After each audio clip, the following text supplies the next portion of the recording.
Hello everyone, welcome to my channel, and this is the continuation of my previous video. In my previous video I explained till the resentment against Napoleon and his army. The part of Europe where Napoleon landed, Napoleon's army landed. Initially they were very happy, people greeted them well initially, but very soon the initial enthusiasm turned into hostility as the people realized the real intention of Napoleon. So this was how the resentment started. Now you can see in this video, in this picture, you can see how was the European society divided, and the work was also specified: upper class people and lower class people. There were categories. Upper class people were the very rich people, they were the aristocrats, and the lower class people were the servants, were the peasants, and they had to perform their they had to render service for the upper class people. So society was divided like that. Now let us see, what did liberal nationalism stand for? Liberalism, the term liberalism derived from the Latin root liber, meaning free. We all know liberalism means free. Liberalism means freedom. But when it comes liberal nationalism, so the liberal nationalism was of different types: political liberalism, economic liberalism, and social liberalism. Political liberalism emphasized the concept of government by consent. So people wanted all the different types of liberalism. They just didn't want to become free. They wanted political freedom. That means a government by consent. So what is the government by consent? Democracy is the government by consent. Monarchy is a hierarchy rule. There is no government by consent. So now people by 19th century they realized that democracy is the best form of the government, where people are free to choose their rulers. So they wanted a government by consent, a government which is formed by the people, which is decided by the people. Next one, social equality or social liberalism. Social liberalism means a society where there is no division, a society which is based on equality. Equality before law, equality before everything. Equality before law didn't necessarily stand for universal adult franchise only. It doesn't mean only the universal adult franchise. People also wanted not a property. They wanted the right to property be secured. Throughout 19th and early 20th century, even women and non-propertied men organized for demanding equal political rights. So democracy came into existence, but that doesn't mean that everyone got political right. We saw in the case of French Revolution, in the case of after French Revolution, in France, people got the right to vote, but there also we saw that right to vote was not available for each and everyone. Only the propertied class of people who were paying the taxes equal to 2 levels their wages were having that right to vote. Women and the non-propertied class didn't have the right to vote. Much later, after French Revolution, much later, only in the year 1946, women got the right to vote. So social equality, social liberalism meant equal political right, equal voting right for both men and women, both non-propertied class men and for women. That was a long demand. Then in the economic sphere, liberalism meant the freedom of market and the abolition of trade restrictions. During 19th century, this was a strong demand of the emerging middle class people. So after Industrial Revolution, industries started coming up in Europe, in different countries. So the new middle class emerged and they demanded the abolition of trade restrictions. They wanted free trade. So that was the economic sphere of liberalism.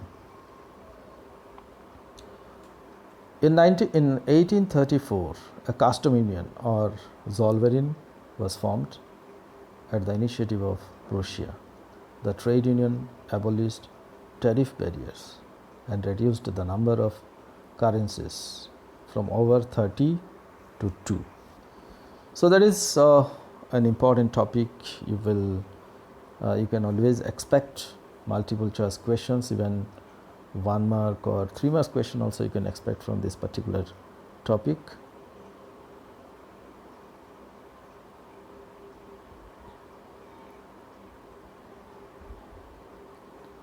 So next is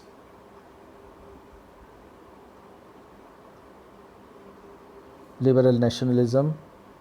As I told you already, social liberalism, political liberalism and economic liberalism.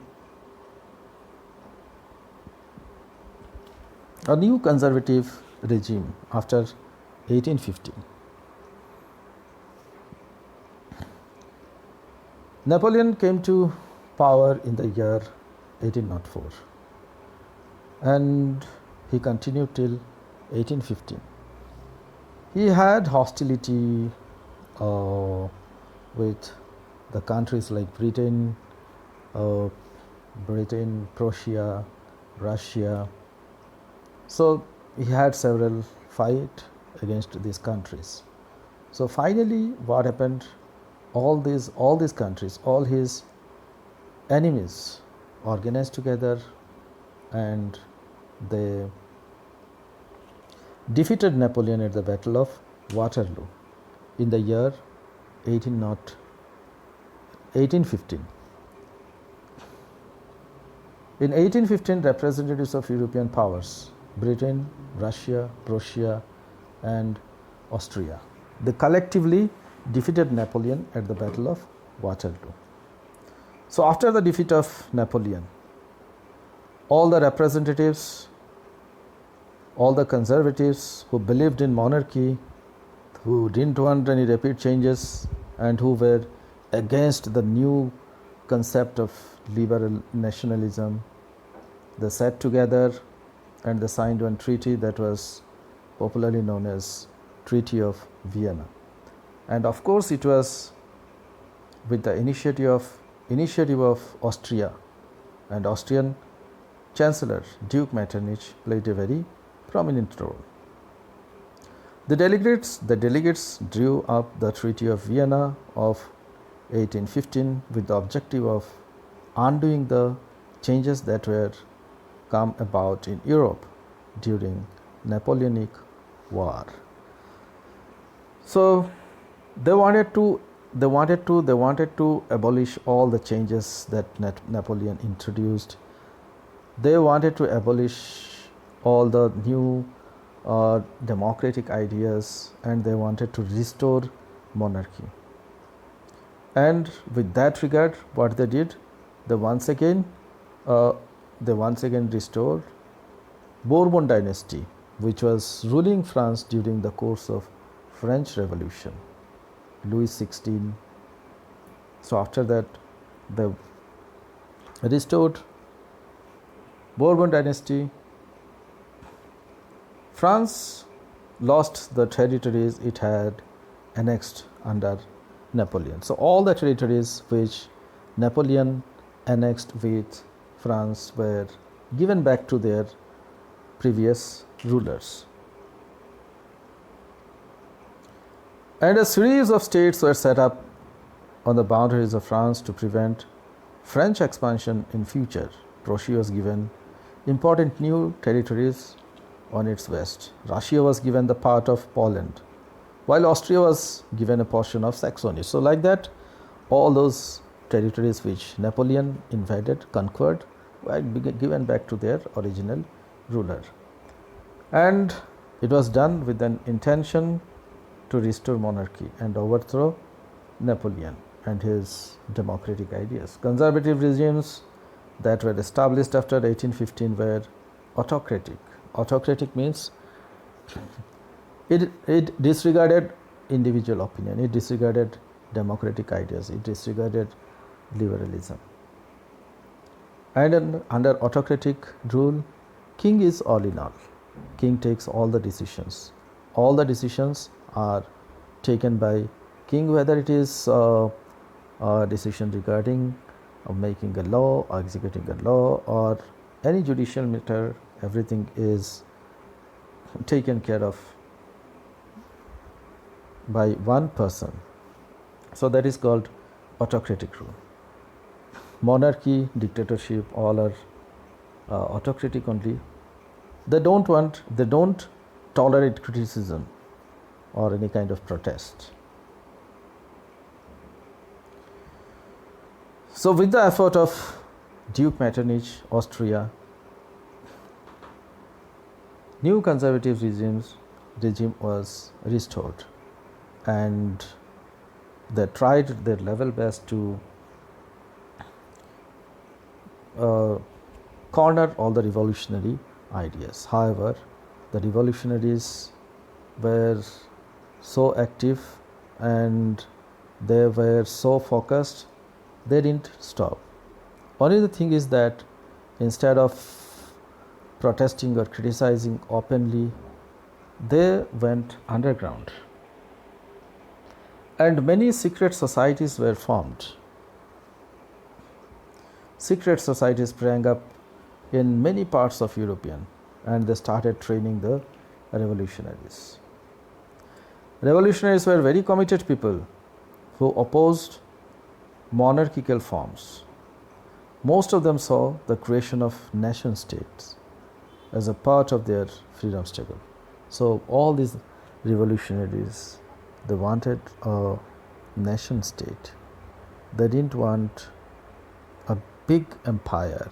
They didn't want their country become a patchwork of a big nation like Austrian Empire or Habsburg Empire. One such individual was Italian revolutionary Giuseppe Mazzini. He was born in Genoa in 1807. These are lines are very important for multiple choice question. Giuseppe Mazzini was a member of Carbonari. Giuseppe or Giuseppe, you can pronounce in either way. At the age of 24, he was sent to exile. At the age of 24, he was sent to exile. He means he was suspended from his own country. For what reason? For attempting a revolution in Liguria. He wanted to spread a revolutionary idea in Liguria, and for that he was suspended from his own country. So he subsequently founded two more underground societies. First, Young Italy in Marseilles. Now, do you know where is Marseilles? Marseilles is in France. And then Young Europe in Bern, with the help of like-minded young people from Poland, France, Italy, and German states. So Giuseppe Mazzini was one such revolutionary who dreamt to make Italy as a nation state. He didn't want Italy to become a patchwork of Austrian Empire.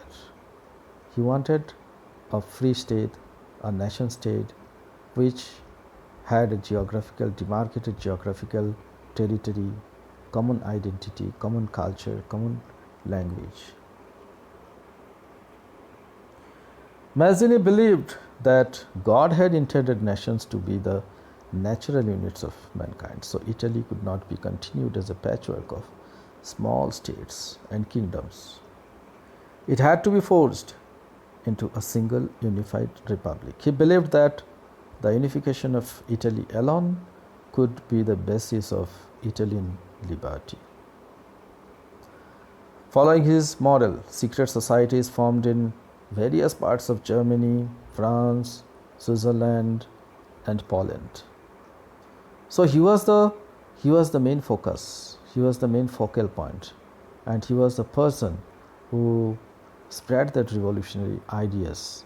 And it was because of Joseph Mazzini, after a few years, though his dream to make Italy a nation state was not fulfilled during his lifetime. But of course, subsequently, after his death, Italy became a nation state. Metternich described Mazzini as the most dangerous enemy of his conservative social order. A country is not a mere territory. The particular territory is only its foundation. The country is the idea which rises upon that foundation.